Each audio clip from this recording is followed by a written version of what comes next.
Здравейте, аз съм Тия с поредния си видеоклип и сега ще ви покажа как ще се опитомява кон. Виждате, взимате едно от тези. Разбира се, ви трябва и седло. Опс, извинете, сбърках. Трябва ви седло. Много важното. Ябълка. Опс, извинете. Готово. Сега правите коня. Райдвате го и го храните. В един момент го отваряте. Там виждате има подставка за седлото, както и за това. И го правите супер готин. Виждате, така се джъмпва.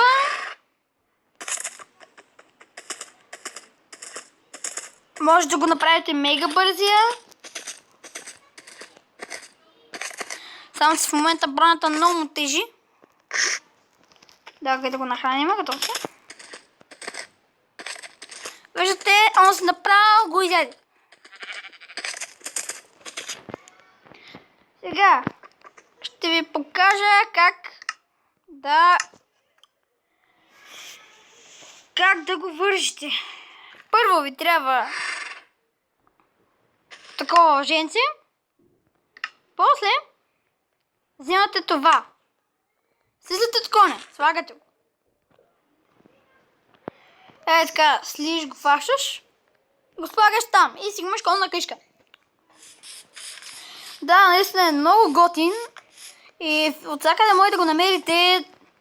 Това не е всичко, което ще покажа в този видеоклип.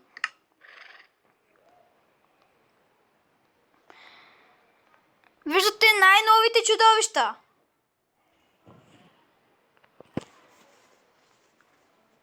Сега ще видите нещо много интересно.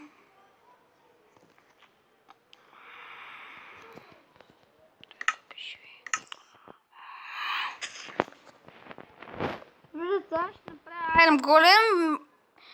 Вероятно всички знаят как се прави Айрон Голем.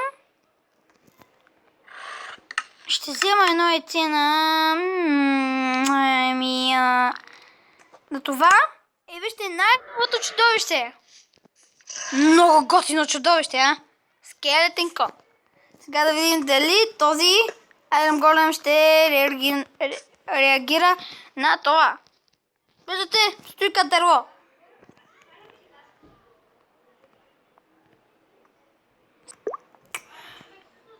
Да, е така.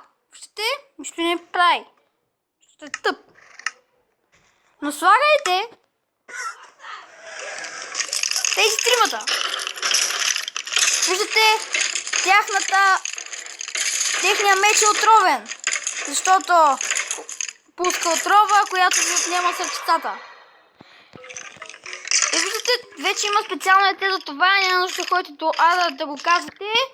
Сега да видим с два Айрон Голема. Кой ще победи? И войната почва. Виждате, спорна напитка е. На неравностоен противник. Виждате, дал съм чудовището на Макс, както казах. И като дадете чудовище на Макс, може като правите чудовище да им слагате брони. Щях да ви покажа едно друго чудовище, но в момента няма как да ви го покажа, защото е ден и той не може да издържа на слънце. С това ще ви покажа нещо друго. Днес ще направя влакче на узите. Не, всъщност ще го направя в другия епизод. Да, абонирайте се за мен на моя YouTube канал. Аз съм Дидо Ди и да ме знаете. Айде,